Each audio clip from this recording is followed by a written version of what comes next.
It's another edition of Time About the Movies, and today we're taking a look at the movies of May 31st, 1996. We've got 4 movies to look at today, so let's go ahead and jump on into it. We'll start off with the biggest new release of the weekend, and that is Dennis Quaid and Sean Connery in Dragonheart.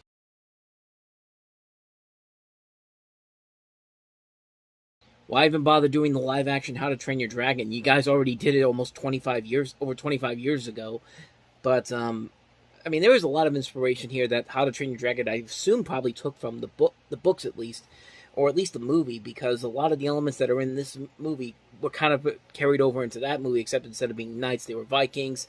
You basically have the same concept here: is the human being friends with the dragon in the end, and at least in my personal opinion, it's kind of like that. I just watched this movie again recently because I recently got the 4K for it. I gotta say, man, this movie holds up pretty well. The visual effects in this movie do really hold up incredibly well for a film that's of this caliber. Usually, these type of films that use these overabundance of CG and are upgraded to 4K don't usually hold up as well as they do in the past, but this movie holds up really, really well. I really found this movie to be quite enjoyable. The last is when I watched it again. I had a good time watching it. You know, Dennis Quaid, he plays the knight in this, and Sean Connery is the voice of the dragon. I mean, they're both really good together. They have some good chemistry together as the human and the dragon. And Sean Connery is just pitch perfect casting as Draco.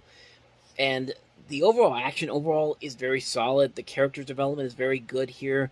The story is so-so. I don't think it's absolutely horrible or the worst thing ever, but you could definitely tell it's a story that's been kind of done over and over again. And that's the one thing that kind of hurts the movie is the overall script and the fact that the villain is not really all that engaging, but I mean, other than that, though, everything else about this movie is pretty fun. It's a good, big, fun, epic adventure film with some great visuals that still hold up to this very day. And these movies overall are a ton of fun. I've actually been really surprised that the Dragonheart movies overall have been very solid for the most part. I've seen the other direct-to-video sequels they've done for this series, and most of them are pretty impressive. Like in terms of me actually getting something out of them, I really wouldn't have gotten a whole lot out of those movies had I not seen them before. But watching them all recently, most of them are not half bad. I mean, most of them are actually kind of enjoyable. At least in my opinion, they are. But yeah, this movie's a ton of fun, man. I really was happy to go back and watch this movie again recently and found myself to enjoy it as much as I did back then.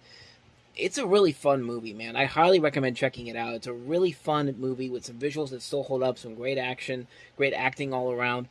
It's a ton of fun. I really recommend Dragonheart. So let's go ahead and move on to the next movie that we have here, and that is Whoopi Goldberg starring in Eddie.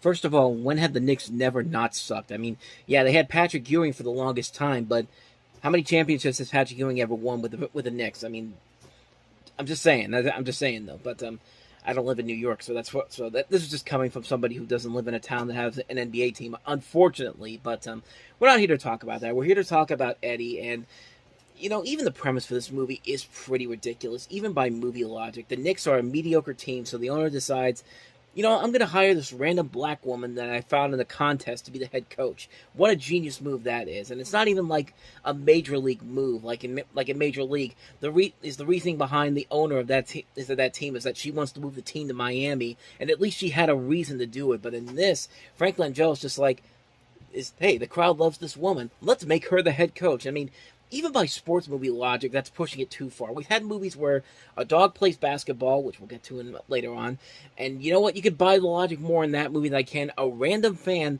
being made the head coach of a basketball team after winning a halftime contest because the crowd loves her. It's just like, that's the stupidest thing I've ever heard. It'd be like if the Steelers hired a guy who was able to hired the winner of a contest where you throw a football and you have to get it past and you have to get it to a specific spot on the field, and if you do it 3 times, you get like a huge prize or something like that. At least they do that in Steeler games. They do that in Steeler games. They do that in Panther games around here. But yeah, it's that kind of logic here, and it's just like, it doesn't make a whole lot of sense. It would make no sense in real life, and even in movie form, it makes no sense. In fact, a lot of the decisions made in this movie are really stupid. Like the big game, the last game of the season, Whoopi Goldberg's character is told by the owner that if the Knicks win the last game of the season and make the playoffs, they're going to move to St. Louis. And it's just like, I mean, really, if the Knicks win a pivotal last game of the season and make the playoffs, you're going to move them to St. Louis? I mean, What kind of a logic is that? And maybe it's a reference to the Rams and Georgia Frontier similar move of the Los Angeles Rams to St. Louis upon her assumption of the Rams ownership that is a year after this before this movie came out. But there's a difference here. The Rams were terrible in the years prior to the move to St. Louis and up until 1999 when they won the Super Bowl. But the Knicks had just won back-to-back division titles in '93 and '94 and made the playoffs in '95 and '96. So the movie is so stupid that it can't even stick to its own reality. And then just to piss you off even more, they win the game, they go to the playoffs, and the movie ends. Yeah, you never figure out what happens to the team. Did they lose? Did Michael Jordan and the Bulls beat them like everybody else in the 90s? Did the aliens from Space Jam come in, suck up the talents from all the players, and thus the Knicks were horrible during the playoffs? I mean, that actually would have made the movie better if somehow it's tied to Space Jam. I mean, you got a lot of NBA talent in this movie as well. You see Dennis Rodman in there. I mean, you see Rick Fox, you see Muggsy Bogues, who was also in Space Jam. Vlade Divac is in there. Marv Al was going to be in there because this was 1996. In fact, this is actually the year when the Bulls, I think, won the first of their three-peat in 1996. So, for all we know, this probably actually did happen during then. And coincidentally, this is also a movie that has cameos by David Letterman, Fabio, Ed Koch, he was the former mayor of New York. Rudy Giuliani's in here. Donald Trump. Actually, the second movie in 1996 starring Whoopi Goldberg where Donald Trump has a cameo in it. So that should tell you something right there. I mean, it just makes no sense whatsoever. It's about as generic and as lazy as a sports movie as you can get. I mean, it takes a lot for a movie like Air Bud to be more trustworthy in its story than this movie is. Like, that takes real lack of talent. It's lazy, it's dumb, it's how it's presented, a plot that makes no sense, a waste of talent to a lack of humor, and Whoopi Goldberg just kind of wasting away here. This is a mess. It's a movie that's so bad. Avoid it, man. Just avoid it like the plague. It's a terrible, terrible movie. And speaking of terrible movies, that's what we have for our next film, and that is Charlie Sheen in the sci-fi thriller The Arrival.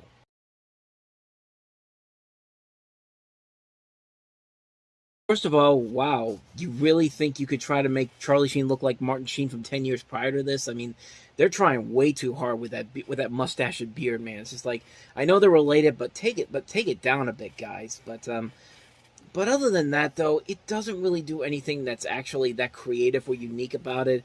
I mean, at times it can be a little bit inventive and a little bit stylish, but at the same time, it doesn't really do anything unique or different compared to like other Alien movies of this type.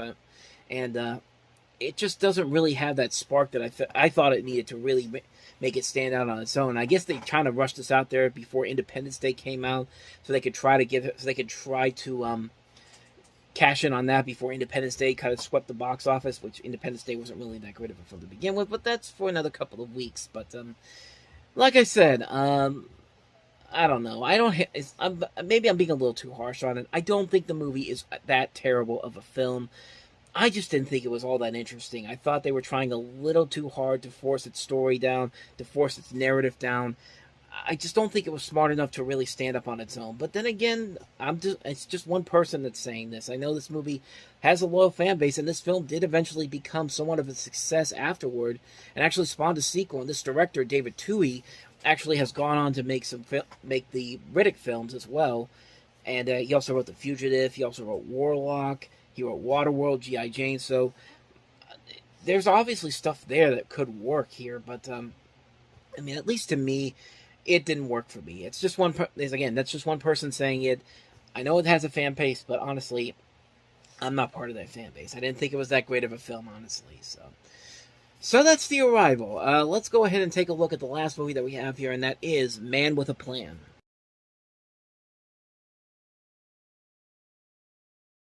It's a high tribute to what people must think of my performance down in Washington.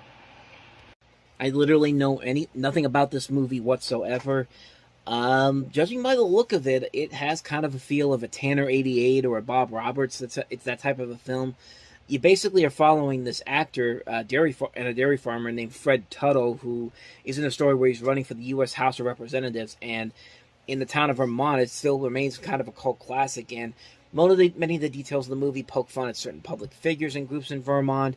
Fred describes himself as being affiliated with the Progressive Party, a clear reference to the Vermont Progressive Party. And the fictional incumbent, William Blackley, also bears a definite resemblance to Patrick Leahy, the Vermont senator. And part of the film satirizes American politics, of which the voiceover narrator makes explicit, for example, is made clear at the very beginning that Fred's main reason in running for office is that he lacks the skills, strength, and education for any other job that would be lucrative enough to pay his father's costly medical bills. It also makes obvious during the campaign section of the film that Fred's victory is entirely the result of his charisma and charm, rather his amount of any political savvy or wisdom. And Tuttle actually himself would go on to run for a seat in the U.S. Senate 2 years after this movie came out. He won the nomination for the Republicans, but he was defeated by Patrick Leahy, who Tuttle had famously endorsed in real life. And that's really all I know about this movie. I don't know if it's good or not. I've never seen it before, so I can't really say if it is that good. Most of that I just read off the Wikipedia page here. There wasn't even a trailer for this movie to look up for. I just saw the one clip there. The documentary is online, and I just took a little bit of the clip there. I don't even think that's the guy the guy Fred Tuttle, honestly. Like, that's how much I don't know about this movie. It's just kind of like... So yeah, that's pretty much everything I know about this movie. Obviously, I haven't seen it, so I can't say if it's good or not. That's Man with a Plan.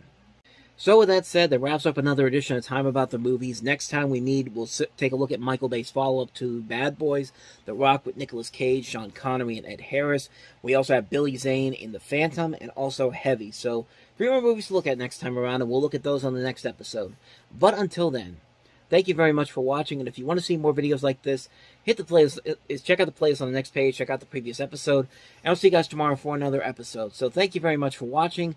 I'll see you next time, and until then, as always, take care.